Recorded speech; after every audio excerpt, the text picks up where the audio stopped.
ಸ್ನೇಹಿತರೆ ನಮಸ್ಕಾರ. ನಾನು ನಿಮ್ಮ ಮರಳಿ ಸೂರಿ. ಪಾರ್ವಾ ಟಿವಿಗೆ ನಿಮ್ಮೆಲ್ಲರಿಗೂ ಸ್ವಾಗತ ಸುಸ್ವಾಗತ. ನಾನಿವಾಗ ಮಳವಳ್ಳಿ ಪಟ್ಟಣದ ಗ್ರಾಮಾಂತರ ಪೊಲೀಸ್ ಠಾಣೆ ಮತ್ತು ಅಲಗೂರು ವೃತ್ತ ನಿರೀಕ್ಷಕರ ಒಂದು ಕಚೇರಿ ಇದೆಯಲ್ಲ, ಆ ಕಚೇರಿ ಎದುರುಗಡೆ ಇದ್ದೀನಿ ಸ್ನೇಹಿತರೆ. ನಿಮಗೆ ನೋಡಿ ಆ ಎಲ್ಲ ಕಚೇರಿಗಳು ಕಾಣ್ತಾ ಇದೆ ಸ್ನೇಹಿತರೆ. ಇತ್ತೀಚೆಗೆ ಒಂದು ಆಡಿಯೋ ಕ್ಲಿಪ್ಪು ಫೇಸ್ಬುಕ್ಕಲ್ಲಿ ಮತ್ತು ಇನ್ಸ್ಟಾಗ್ರಾಮಲ್ಲಿ ವೈರಲ್ ಆಗಿತ್ತು ಸ್ನೇಹಿತರೆ. KRS ಪಾರ್ಟಿಯ ಒಬ್ಬ ಯುವಕ ಮತ್ತು ಅಲಗೂರು ವೃತ್ತ ನಿರೀಕ್ಷಕರಾದಂಥ ಶ್ರೀಯುತ ಶ್ರೀಧರ್ ಅವರ ನಡುವೆ ನಡೆದಂಥ ಒಂದು ಮಾತಿನ ಒಂದು ಆಡಿಯೋ ಕ್ಲಿಪ್ ವೈರಲ್ ಆಗಿತ್ತು ಸ್ನೇಹಿತರೆ. ಏನಿದು ಈ ಆಡಿಯೋ ಕ್ಲಿಪ್ಪು, ಇದ್ರ ಹಿಂದಿರುವಂಥ ವಿಚಾರ ಏನು ಅಂತ ನಾನು ಅದರ ಬೆನ್ನತ್ತಿ ಹೊರಟಾಗ KRS ಪಾರ್ಟಿಯ ಒಬ್ಬ ಯುವಕ ಆತನ ಒಂದು ಸಂದರ್ಶನ ಮಾಡಿದ್ದೀನಿ ಸ್ನೇಹಿತರೆ. ಕೇಳಿಸ್ಕೊಳ್ಳಿ ಆತ ಏನು ಹೇಳ್ತಾನೆ ಅಂತ. ನಮಸ್ಕಾರ ಸರ್. ಸರ್ ನಮಸ್ತೆ. ನಿಮ್ಮ ಹೆಸರು? ನನ್ನ ಹೆಸರು ಪ್ರಮೋದ್ ಅಂತ ಹೇಳಿ. ಯಾವ ಊರವ್ರು ಸರ್ ನೀವು? ಸರ್ ನಾನು ಬಂದು ಮಂಡ್ಯ ಜಿಲ್ಲೆ ಮದ್ದೂರು ತಾಲೂಕಿನ ಚಾಮನಹಳ್ಳಿ ಗ್ರಾಮದವನು. ಸರ್, ಇತ್ತೀಚೆಗೆ ಮಳವಳ್ಳಿ ಅಲಗೂರು ವೃತ್ತ ನಿರೀಕ್ಷಕರಾದಂಥ ಶ್ರೀಯುತ ಶ್ರೀಧರ್ ಅವರು ಒಂದು ಕಚೇರಿಯಲ್ಲಿ ಒಂದು ಆಡಿಯೋ ರೆಕಾರ್ಡ್ ಮಾಡಿ ಆ ಆಡಿಯೋ ಸಾಕಷ್ಟು ವೈರಲ್ ಆಗ್ತಿದೆ. ಈ ಒಂದು ಆಡಿಯೋ ಮಾಡಲು ಹಿಂದಿರುವಂಥ ಏನು ಕಾರಣ ಏನು ಸರ್? ಖಂಡಿತ ಅದು ಆಡಿಯೋ ಅಲ್ಲ, ಅದು ವಿಡಿಯೋ ಚಿತ್ರೀಕರಣ ಆಗಿರುವಂಥದ್ದು. ಅಲ್ಲಿ ನಾವು ಆ ಠಾಣೆಗೆ ಭೇಟಿ ನೀಡಿದ ಸಂದರ್ಭ ಮತ್ತು ಅದ್ರ ವಿಚಾರ ಏನು ಅಂತ ಹೇಳಿದ್ರೆ, ಒಬ್ಬರು ಒಂದು ಕುಟುಂಬ ಏನಿದೆ, ಆ ಕುಟುಂಬದ ಕಳೆದ 2 ತಿಂಗಳ ಹಿಂದೆನೇ ಅವರ ಮಗ ತೀರ್ಕೊಂಡಿರ್ತಾರೆ, ಅಂದರೆ ಆಕ್ಸಿಡೆಂಟ್ ಆಗಿ ಅವ್ರು ಸಾವನ್ನಪ್ಪಿರ್ತಾರೆ. ಆ ಒಂದು ವಿಚಾರವಾಗಿ 2 ತಿಂಗಳಿಂದ ಯಾವುದೇ ರೀತಿ ಪೊಲೀಸ್ ಠಾಣೆಯಲ್ಲಿ ನಮಗೆ ಸರಿಯಾದ ರೀತಿ ಸ್ಪಂದನೆ ಸಿಗ್ತಿಲ್ಲ ಅಂತ ಆ ಒಂದು ತಾಯಿ, ಅಲ್ಲಿ ತೀರ್ಕೊಂಡಿದ್ದಂಥ ಹುಡುಗನ ತಾಯಿ ಹೇಳಿದ ಕಾರಣಕ್ಕೆ ನಾವು ಆ ಒಂದು ತನಿಖೆ ಯಾವ ಹಂತದಲ್ಲಿದೆ ಅಂತೇಳಿ ಅದನ್ನು ಪ್ರಶ್ನೆ ಮಾಡೋಣ, ಅದನ್ನು ಕೇಳೋಣ ಅಂತೇಳಿ ಆ ಒಂದು ಕುಟುಂಬದ ಜೊತೆಯಲ್ಲಿ ನಾವು ಹೋಗಿದ್ದಂಥದ್ದು ಅಲ್ಲಿಗೆ ಸರ್. ಅಂದರೆ ಅಪಘಾತ ಆಗಿದ್ದು ಎಲ್ಲಿ ಸರ್? ಸರ್ ಅದು ಬಹುಶಃ ಅದು ಅಲಗೂರು ಅಂತ ಭಾವಿಸ್ತೀನಿ, ಅದು ಅಷ್ಟಾಗಿ ನನಗೆ ಗೊತ್ತಿಲ್ಲ. ಅಲಗೂರು ಅಂತ ಏನೋ ಹೇಳ್ತಿದ್ರು. ಆ ಸಂಬಂಧ ಹಿಟ್ ಅಂಡ್ ರನ್ ಕೇಸಾ? ಅಂದ್ರೆ ಅಪಘಾತ ಆಗಿ ವಾಹನ ಪತ್ತೆ ಹಚ್ಚಿಲ್ವಾ ಪೊಲೀಸ್ ಅವರು? ಹೌದು, ವಾಹನ ಪತ್ತೆ ಇನ್ನೂ ಸಿಕ್ಕೇ ಇಲ್ವಂತವ್ರಿಗೆ. 2 ತಿಂಗಳು ಕಳೆದ್ರೂ ಯಾವುದೇ ರೀತಿ ಗಾಡಿಗಳು ಸಿಕ್ಕಿಲ್ಲ. ನಾನು ಟ್ರೈ ಮಾಡ್ತಾ ಇದ್ದೀನಿ, ಮತ್ತೆ ಇನ್ನೂ ಒಂದಷ್ಟು ಗಾಡಿಗಳನ್ನ ನೋಡ್ತೀನಿ ಅನ್ನೋ ಥರದಲ್ಲಿ ಹೇಳಿದ್ರು ಸರ್ ಅವರು. ಅಂದ್ರೆ ಸರ್, ಇವಾಗ ಆ ಒಂದು ಸಂದರ್ಭದಲ್ಲಿ ನಿಮಗೂ ಮತ್ತು ಶ್ರೀಯುತ CPI ಶ್ರೀಧರ್ ಅವ್ರಿಗೂ ಏನಾದ್ರು ಮಾತಿನ ಚಕಮಕಿ ನಡೀತಾ? ಖಂಡಿತ ಅದು ಯಾವುದೇ ರೀತಿ ಮಾತಿನ ಚಕಮಕಿ ಆ ಸಂದರ್ಭದಲ್ಲಿ ಆ ವಿಚಾರದಲ್ಲಿ ಯಾವುದೇ ರೀತಿ ನಡೆದಿಲ್ಲ ಸರ್. ಅಂದ್ರೆ ನೀವು ಯಾವ ಒಂದು ವಿಚಾರಕ್ಕೆ ಹೋಗಿದ್ರೋ ಅದ್ರ ಬಗ್ಗೆ ವಾದ ವಿವಾದ ನಡೆದಿಲ್ಲ? ಅದ್ರ ಬಗ್ಗೆನೂ ಏನಿಲ್ಲ. ಆ ಪೋಷಕರು ಕೇಳ್ತಿದ್ರು, ಅದಕ್ಕೆ ಅವರು ಉತ್ತರಿಸ್ತಿದ್ರೆ ವಿನಃ ನಾವು ಮಧ್ಯದಲ್ಲಿ ಹೋಗಿ ಮಾತಾಡುವಂಥದ್ದು ಯಾವುದೇ ಕಾರಣಕ್ಕೂ ಇಲ್ಲ. ಜೊತೆಲಿ ಹೋಗಿದ್ದು ನಿಜ, ಆದ್ರೆ ನಾವ್ ಯಾವುದೇ ರೀತಿ ಅವ್ರನ್ನ ಪ್ರಶ್ನೆ ಮಾಡೋದು, ಇನ್ನೊಂದು ಮತ್ತೊಂದು ಯಾಕೆ ಮಾಡ್ಲಿಲ್ಲ ಅಂತ ಕೇಳುವಂಥದ್ದು ಅದನ್ನ ಯಾವ, ಅಂದ್ರೆ ಆ ನೊಂದಂತ ಕುಟುಂಬಕ್ಕೆ ಒಂದು ಮಾರಲ್ ಸಪೋರ್ಟ್ ಆಗಿ ಹೋಗಿದ್ರಾ? ಹೌದು. ಮತ್ತೆ ಈ ಒಂದು ಮಾತುಗಳೆಲ್ಲ ಏನಕ್ಕೆ ಸರ್ ಬಂತು? ಆ ಒಂದು ಪೋಷಕರಿಗೆ, ಆ ಒಂದು ಏನಿದೆ ಕುಟುಂಬದವರಿಗೆ ಎಲ್ಲ ಹೇಳ್ಬಿಟ್ಟು ನಂತರದಲ್ಲಿ ಸಡನ್ಲಿ ಅವರೇ ಬೇಕು ಅಂತೇಳಿ ನೀವು ಅನ್ನೆಸೆಸರಿ ಸರ್ಕಾರಿ ಕಚೇರಿಗಳಿಗೆ ಹೋಗಿ ವಿಡಿಯೋ ಮಾಡುವಂಥದ್ದು, ಪ್ರಶ್ನೆ ಮಾಡುವಂಥದ್ದು, ಇದನ್ನೆಲ್ಲ ನಿಮ್ಗೆ ಅಧಿಕಾರ ಯಾರು ಕೊಟ್ಟರು ಅನ್ನೋ ಥರದಲ್ಲಿ ಅವರೇ ಮಾತನಾಡೋಂಥ ಸ್ಟಾರ್ಟ್ ಮಾಡುವಂಥ ಕೆಲಸ ಮಾಡಿದ್ದು ಸರ್. ಅಂದ್ರೆ ವಿನಾಕಾರಣ ಅವರು ನಿಮ್ಮನ್ನ ಕೆಣಕಿದರು? ಖಂಡಿತ. ಅದಕ್ಕೆ ನೀವೇನು ಉತ್ತರ ಕೊಟ್ರಿ ಸರ್? ನಾವು ಸ್ಟಾರ್ಟಿಂಗು ಬಿಡು, ನಾವು ಬಂದಿರೋಂಥದ್ದು ಪೋಷಕರು ವಿಚಾರವಾಗಿ ನಾವು ಬಂದಿದ್ದೀವಿ. ಈ ಸಂದರ್ಭದಲ್ಲಿ ಬೇರೆ ಥರದಲ್ಲಿ ಚರ್ಚೆ ಬೇಡ ಅನ್ನೋ ಥರದಲ್ಲಿ ನಾವು ಅವ್ರು ಮಾತಾಡೋದು ಸುಮ್ಮನೆ ಇದ್ದು. ಆದರೆ ಬೇಕು ಅಂತಾನೆ ಮತ್ತೆ ಅದೇ ವಿಚಾರಗಳನ್ನ ಕೆದಕೆ ಅಂತ ಏನು ಸ್ಟಾರ್ಟ್ ಮಾಡಿದ್ರು. ಆ ಸಂದರ್ಭದಲ್ಲಿ ನಾವು ಹೇಳ್ದೋ, ನೋಡಿ ಇದನ್ನ ಏನು ಹೈಕೋರ್ಟ್ಗಳ ಆದೇಶ ಇದೆ, ಮಾಡಬಾರ್ದು ಅಂತ ಯಾವುದೇ ರೀತಿ ಇಲ್ಲ. ನಾವು ಜನ ಏನಿದೀವೋ, ನಾವು ತೆರಿಗೆದಾರರು, ನಮ್ಮ ಒಂದು ತೆರಿಗೆ ಹಣದಲ್ಲಿ ನೀವು ಸೇವೆ ಮಾಡ್ತಾ ಇರುವಂಥದ್ದು, ನಿಮ್ಮನ್ನ ಕೇಳುವಂಥ ಹಕ್ಕಿದೆ. ನೀವು ಯಾವುದೇ ರೀತಿ ಭ್ರಷ್ಟಾಚಾರದಲ್ಲಾಗಿರ್ಬೋದು ಮತ್ತು ಪಾರದರ್ಶಕತೆಯಿಂದ ಇಲ್ಲದೇ ಇರುವಂಥ ಸಂದರ್ಭದಲ್ಲಿ ನೀವು ಭಯ ಪಡಬೇಕು ನಾವು ಮಾಡುವಂಥ ವಿಡಿಯೋಗಳಿಗೆ, ಆಡಿಯೋಗಳಿಗೆ. ಅದಲ್ಲದೆ ನೀವೇನಿಲ್ಲದೆ ಪ್ರಾಮಾಣಿಕವಾಗಿದ್ದ ಸಂದರ್ಭದಲ್ಲಿ ನೀವು ಈ ಥರದಲ್ಲಿ ಭಯ ಪಡುವಂಥದ್ದು ಏನಿಲ್ಲ ಅನ್ನೋವಂಥ ಮಾತಿನ ಚಕಮಕಿ ಅಲ್ಲಿಂದ ಸ್ಟಾರ್ಟ್ ಆಯಿತು ಸರ್. ಸರ್, CPI ಶ್ರೀಧರ್ ಅವರು ಏನು ಒಂದು ಸರ್ಕಾರಿ ಕಚೇರಿಗಳಲ್ಲಿ ವಿಡಿಯೋ ಮಾಡಬಾರ್ದು ಅಂತ ಒಂದು ಸರ್ಕಾರ ಆರ್ಡರ್ ಮಾಡಿದೆ ಅಂತ ಹೇಳಿದ್ರಲ್ಲ, ಅಕಸ್ಮಾತ್ ಅವರು ಗೊತ್ತಿದ್ದು ಹೇಳಿದಾರಾ ಅಥವಾ ಅವ್ರಿಗೆ ಅರಿವಿರಲಿಲ್ವಾ ಈ ವಿಚಾರದಲ್ಲಿ? ಕೆಲವು ಸಂದರ್ಭದಲ್ಲಿ ಏನಾಗುತ್ತೆ ಅಂತ ಹೇಳಿದ್ರೆ, ಇವತ್ತಿನ ಅಧಿಕಾರಿಗಳಿಗೆ ಕೆಲವ್ರಿಗೆ ಗೊತ್ತಿರ್ಬೋದು, ಗೊತ್ತಿಲ್ಲದೇ ಇರ್ಬೋದು. ಇದು ಯಾವ ಥರ ಅಂತ ಹೇಳಿದ್ರೆ, ಕೆಲವ್ರಿಗೆ ಗೊತ್ತಿದ್ದನ್ನು ಅದನ್ನು ಅಮಾಯಕರ ಮೇಲೆ, ಸಾರ್ವಜನಿಕರ ಮೇಲೆ ಒಂದೇನಿದೆ ಅವರೊಂದು ಹಕ್ಕನ್ನು ದಮನ ಮಾಡಬೇಕು ಅಂತ ಅವ್ರು ಬೆದರಿಸೋ ಸಲುವಾಗಿ ಆ ಒಂದು ರೀತಿ ಏನು ಹಿಂಪಡ್ಕೊಂಡಿರುವಂಥ ಆದೇಶಗಳನ್ನ ಹೇಳ್ತಾರೆ. ಇನ್ನು ಕೆಲವರು ನಿಜಕ್ಕೂ ಗೊತ್ತಿಲ್ಲ. ಇವತ್ತು ಎಷ್ಟೋ ಜನ ಅವರು ಏನು ಹುದ್ದೆಗೆ ಯಾವ ಥರದಲ್ಲಿ ಬಂದು ಅಲಂಕರಿಸಿ ಕೂತಿರ್ತಾರೋ ಅದು ಅವ್ರಿಗೆ ಗೊತ್ತಿರಬೇಕು. ಅಂಥವ್ರಿಗೆ ಯಾವುದೇ ರೀತಿ ಕಾನೂನು ಏನಿದೆ ಆದೇಶಗಳು ಮತ್ತು ರಾಜ್ಯ ಸರ್ಕಾರ ಹೊರಡಿಸಿರುವಂಥ ಆದೇಶಗಳು ಇದು ಯಾವುದೂ ಸಹ ಗೊತ್ತಿಲ್ಲದೆ ಇರುವಂಥ ಎಷ್ಟೋ ಬಹುತೇಕ ಅಧಿಕಾರಿಗಳು ಇವತ್ತು ನಮ್ಮ ರಾಜ್ಯದಲ್ಲಿದ್ದಾರೆ ಸರ್. ಈ ಒಂದು ಏನು ಈ ಘಟನೆ ನಡೆದಿದೆ ಈ ಸಂದರ್ಭದಲ್ಲಿ ನಾನು ರಾಜ್ಯಾದ್ಯಂತ ಎಲ್ಲ ಅಧಿಕಾರಿಗಳಿಗೆ ಕೇಳ್ಕೊಳ್ಳೋದಿಷ್ಟೇ, ನೀವು ಮೇಲಧಿಕಾರಿಗಳು ಏನಿರ್ತೀರಿ ನಿಮ್ಮ ಕೆಳಹಂತದ ಅಧಿಕಾರಿಗಳಿಗೆ ನೀವು ಒಂದಷ್ಟು ವಿಚಾರಗಳನ್ನ ಹೇಳುವಂಥ ಕೆಲಸಗಳನ್ನ ಮಾಡಬೇಕು. ಏನು ಸರ್ಕಾರದ ಆದೇಶಗಳಾಗಿರ್ಬೋದು ಅಥವಾ ಕೋರ್ಟ್ಗಳ ಆದೇಶ ಆಗಿರ್ಬೋದು, ಆ ಒಂದು ಆದೇಶವನ್ನು ಪ್ರಚಲಿತದಲ್ಲಿರುವಂಥ ಆದೇಶಗಳನ್ನು ನಿಮ್ಮ ಕೆಳಹಂತದ ಅಧಿಕಾರಿಗಳಿಗೆ ಹೇಳಬೇಕು. ನಮ್ಮ ನ್ಯಾಯವನ್ನು ಒದಗಿಸುವಂಥ ಮತ್ತು ನಮ್ಮ ರಕ್ಷಣೆ ಮಾಡುವಂಥ ಅಧಿಕಾರಿಗಳಿಗೇ ಯಾವೆಲ್ಲ ಆದೇಶಗಳಿದ್ದಾವೆ ಅನ್ನುವಂತಹ ಅರಿವೇ ಇಲ್ಲ ಅಂತಂದರೆ ಜನಸಾಮಾನ್ಯರಿಗೆ ಇವರು ಯಾವ ರೀತಿ ನ್ಯಾಯ ಒದಗಿಸ್ಕೊಡ್ತಾರೆ? ಹಾಗಾಗಿ ಈ ಸಂದರ್ಭದಲ್ಲಿ ನಾನು ಕೇಳ್ಕೊಳ್ಳೋದಿಷ್ಟೇ, ದಯಮಾಡಿ ಪ್ರಚಲಿತದಲ್ಲಿರುವಂತಹ ಆದೇಶಗಳನ್ನು ಎಲ್ಲ ಅಧಿಕಾರಿಗಳಿಗೂ ಒಂದ್ಸಲಿ ಮನದಟ್ಟು ಮಾಡಿಕೊಡಿ ಅಂತೇಳಿ ಕೇಳ್ಕೊಳ್ತೀನಿ. ಸರ್, ಇವಾಗ ನೀವು ಠಾಣೆಗೆ ಹೋದಂಥ ಸಂದರ್ಭದಲ್ಲಿ ಅವರು ನಮ್ಮ ಠಾಣೆಗೆ ಯಾಕೆ ಬಂದ್ರಿ ಅಂತ ಏನಾರ ಪ್ರಶ್ನೆ ಮಾಡಿದ್ರ, ಅಥವಾ ಬೇರೆ ಹಿಂದೆ ಯಾವುದೋ ಒಂದು ಇದೇ ರೀತಿ ಒಂದು ಆಡಿಯೋ ಒಂದು ವೈರಲ್ ಆಗಿತ್ತು, ಇಒ ಮತ್ತೆ ಇನ್ಯಾರೋ ಒಬ್ಬರದು, ಆ ವಿಚಾರ ಬಗ್ಗೆ ಏನಾರ ಮಾತಾಡಿದ್ರ? ಖಂಡಿತ ಅವರು ನಮ್ಮನ್ನ ಆ ಥರದಲ್ಲಿ ಹೇಳೋದಕ್ಕೆ ಕಾರಣ ಹಿಂದಿಂದು ಏನು ಆಡಿಯೋ ಇಒ ಅವ್ರದ್ದು, ಮಳವಳ್ಳಿ ಇಒ ಅವ್ರದ್ದು ಆಡಿಯೋ ಏನು ವೈರಲ್ ಆಗಿತ್ತು, ಆ ಒಂದು ಉದ್ದೇಶ ಇಟ್ಕೊಂಡೆ ಅವರ ಹೆಸರನ್ನು ಬಳಸಿದ್ರು. ಹೆಸರು ಅಂದ್ರೆ ಅವರ ಹುದ್ದೆಯನ್ನ ಬಳಸಿ ಇಒ ಅವರು ಮತ್ತೆ BO ಕಚೇರಿಗೆ ಹೋಗಿ ನೀವು ಪ್ರಶ್ನೆ ಮಾಡ್ತೀರಿ ಅಂತ ಅವರು ಆ ಸಂದರ್ಭದಲ್ಲಿ ಉಲ್ಲೇಖ ಮಾಡಿದ್ರು ಆ ಒಂದು ಹೆಸರನ್ನ.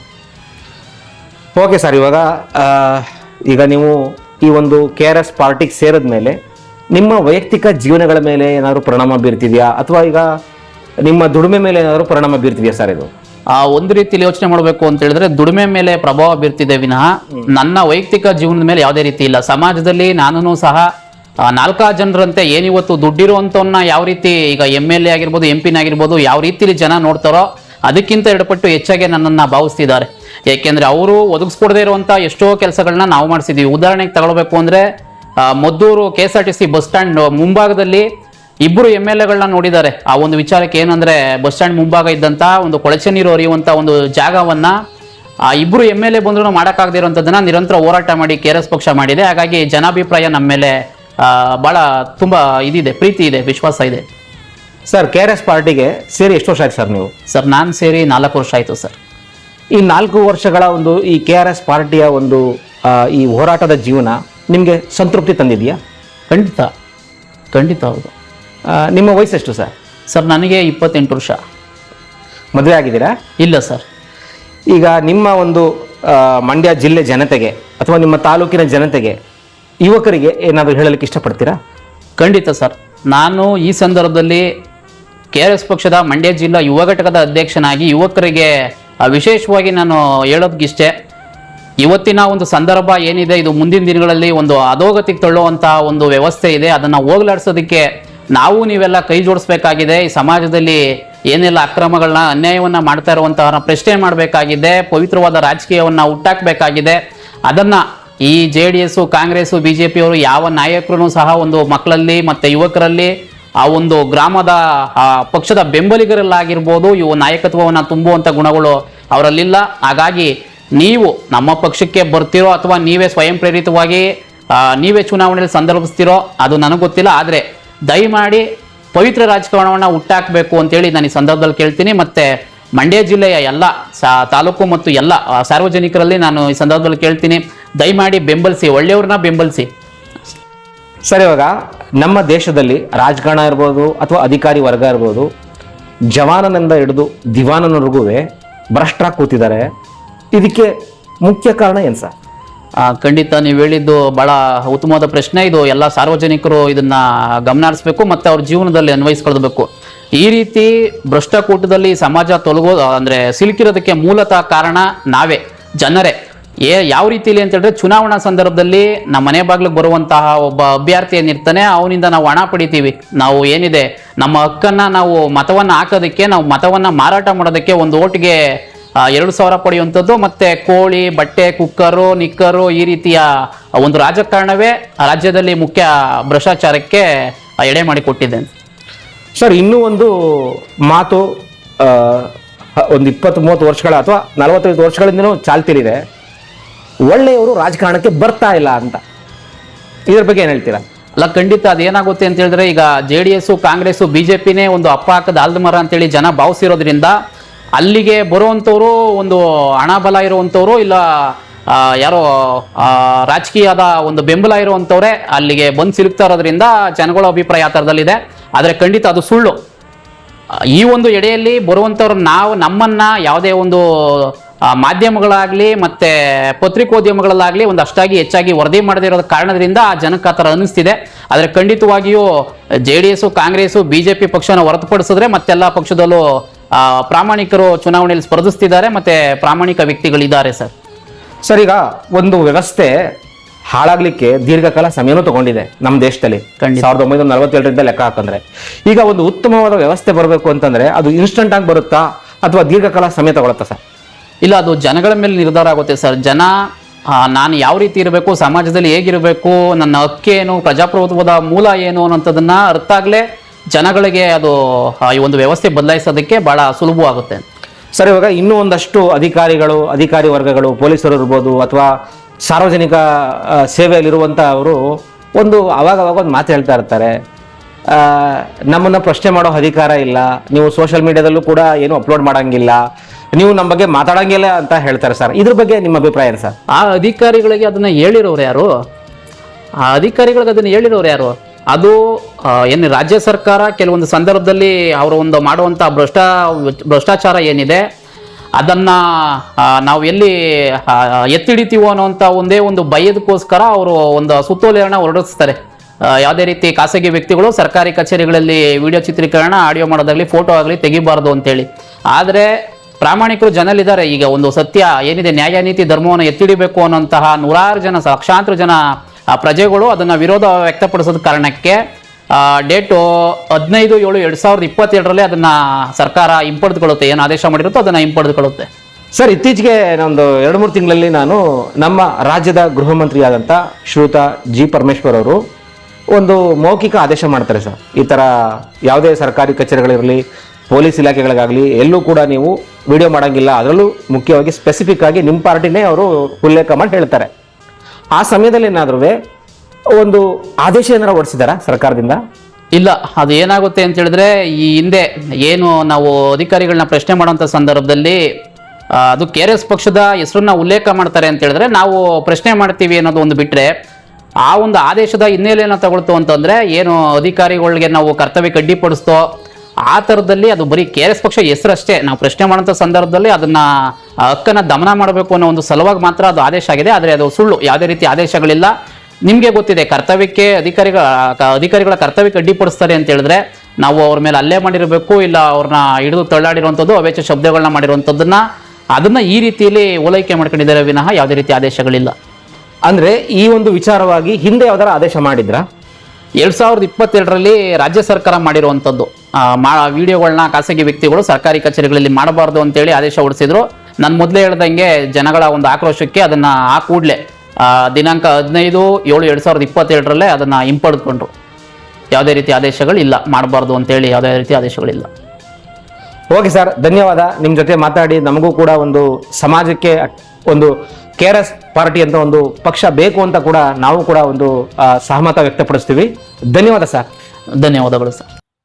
ಕೇಳಿಸ್ಕೊಂಡ್ರಲ್ಲ ಸ್ನೇಹಿತರೆ, ನೋಡಿ, ನಾನೊಂದಷ್ಟು ವಿಚಾರ ಹೇಳ್ತೀನಿ ಕೇಳಿ. ಈ ದೇಶದಲ್ಲಿ ಪ್ರತಿಯೊಬ್ಬ ಪ್ರಜೆಗೂ, ಪ್ರತಿಯೊಬ್ಬ ನಾಗರಿಕನಿಗೂ ಕೂಡ ಈ ದೇಶದ ಸಂವಿಧಾನ ಕೆಲವೊಂದು ಮೂಲಭೂತ ಹಕ್ಕುಗಳನ್ನ ಕೊಟ್ಟಿದೆ. ಅದು ನಿಮ್ಮ ವಾಕ್ ಸ್ವಾತಂತ್ರ್ಯ ಮತ್ತು ತಪ್ಪು ಮಾಡದಂಥ ಅಧಿಕಾರಿಗಳನ್ನ ಪ್ರಶ್ನಿಸುವಂಥ ಒಂದು ಅಧಿಕಾರನ ಈ ದೇಶದ ಸಂವಿಧಾನ ಕೊಡಮಾಡಿದೆ ಸ್ನೇಹಿತರೆ. ಅದನ್ನು ಯಾರು ಬೇಕಾದರೂ ಚಲಾಯಿಸ್ಬೋದು.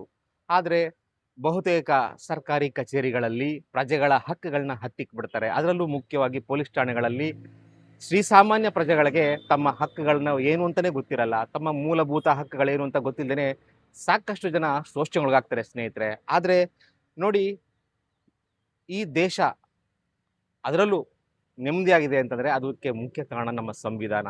ಅದರಲ್ಲೂ ಹೇಳ್ತೀನಿ ಕೇಳಿ, ಪೊಲೀಸ್ ಠಾಣೆಗಳು, ನ್ಯಾಯಾಲಯಗಳು ಏನಾದರೂ ಇರಲಿಲ್ಲ ಅಂದಿದ್ರೆ ಈ ದೇಶದಲ್ಲಿ ಒಂದು ನೆಮ್ಮದಿ ಇರ್ತಿರಲಿಲ್ಲ. ಆದರೆ ನಿಜ, ಅದು ವ್ಯವಸ್ಥೆಗೆ ಸಂದಿರುವ ಗೌರವ ಸ್ನೇಹಿತರೆ. ಆದರೆ ನಮ್ಮ ನಡುವೆ ಶ್ರೀಸಾಮಾನ್ಯ ಪ್ರಜೆಯ ಹಕ್ಕುಗಳನ್ನ ಕಿತ್ಕೊಳ್ಳುವಂಥ ಅಧಿಕಾರಿಗಳು ನಮ್ಮಲ್ಲಿ ಈಗಲೂ ಇದ್ದಾರೆ. ಅವರೆಲ್ಲರನ್ನೂ ಕೂಡ ತಿದ್ದಿ ಸರಿಪಡಿಸಿ ದಾರಿಗೆ ತರಬೇಕಾಗಿರೋದು ಈ ದೇಶದ ಪ್ರತಿಯೊಬ್ಬ ಪ್ರಜೆಗಳ ಕರ್ತವ್ಯ. ನೋಡಿ, KRS ಪಾರ್ಟಿ ಸುಮ್ಮನೆ ಹುಟ್ಕೊಂಡಿಲ್ಲ. ಅದು ಈ ರಾಜ್ಯದಲ್ಲಿರುವಂಥ ಭ್ರಷ್ಟಾಚಾರ ನೋಡಿ ಒಂದು ಪಕ್ಷ ಸ್ಥಾಪನೆಯಾಗಿದೆ ಸ್ನೇಹಿತರೆ.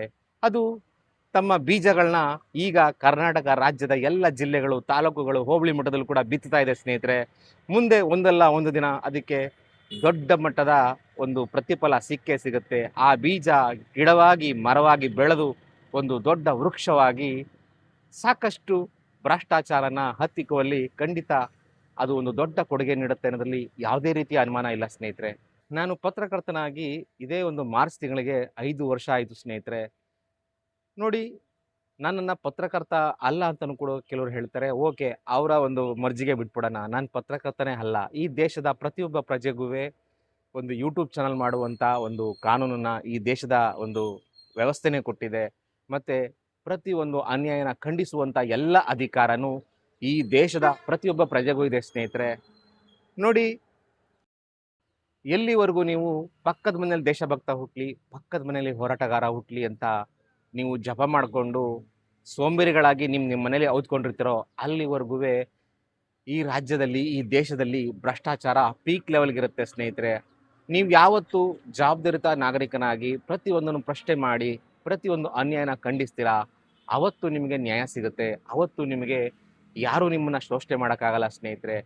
ಮಳವಳ್ಳಿಯಲ್ಲಿ ನಾನು ಪತ್ರಕರ್ತನಾದ ಮೊದಲನೇ ವರ್ಷ, 2ನೇ ವರ್ಷ ಸಾಕಷ್ಟು ಜನಗಳು ಕ್ಯಾಮ್ರಾ ಮುಂದೆ ಮಾತಾಡಲಿಕ್ಕೆ ಹಿಂಜರಿತಿದ್ರು ಸ್ನೇಹಿತರೆ. ತುಂಬ ಅನ್ಯಾಯಕ್ಕೊಳಗಾದವ್ರು ಮಾತ್ರ ಮಾತಾಡ್ತಿದ್ರು. ಆದರೆ ಈಗ ಒಂದು ಟ್ರೆಂಡ್ ಚೇಂಜ್ ಆಗ್ತಾ ಇದೆ. ಮಳವಳ್ಳಿ ತಾಲೂಕಲ್ಲಿ ಸಾಕಷ್ಟು ಜನಗಳು ತಮ್ಮ ಅನಿಸಿಕೆ, ಅಭಿಪ್ರಾಯಗಳನ್ನ ಕ್ಯಾಮ್ರಾ ಮುಂದೆ ಮಾತಾಡೋದನ್ನ ಒಂದು ಅಭ್ಯಾಸವಾಗಿ ರೂಪಿಸ್ಕೊಳ್ತಾ ಇದ್ದಾರೆ. ಇದು ಒಂದು ಶುಭ ಸಂಕೇತ ಸ್ನೇಹಿತರೆ. ಧನ್ಯವಾದ ಈ ಸ್ಟೋರಿ ನೋಡೋದಕ್ಕಾಗಿ. ಈ ಸ್ಟೋರಿ ಇಷ್ಟವಾಗಿದ್ದರೆ ಲೈಕ್ ಮಾಡಿ, ಶೇರ್ ಮಾಡಿ. ನಮ್ಮ ಪರ್ವ ಟಿವಿ ಯೂಟ್ಯೂಬ್ ಚಾನಲ್ನ ಸಬ್ಸ್ಕ್ರೈಬ್ ಮಾಡ್ಕೊಳ್ಳಿ. ಧನ್ಯವಾದ ಸ್ನೇಹಿತರೆ. ನಾನು ಕೂಡ KRS ಪಕ್ಷಕ್ಕೆ ಒಂದು ಒಳ್ಳೆಯದಾಗಲಿ ಅಂತ ಬಯಸ್ತೀನಿ. ಧನ್ಯವಾದ. ನಮ್ಮ ಯೂಟ್ಯೂಬ್ ಚಾನೆಲ್ನ ಸಬ್ಸ್ಕ್ರೈಬ್ ಆಗಿ, ಲೈಕ್ ಮಾಡಿ, ಪಕ್ಕದಲ್ಲಿ ಕಾಣಿಸೋ ಬೆಲ್ ಐಕನ್ನ ಕ್ಲಿಕ್ ಮಾಡಿ.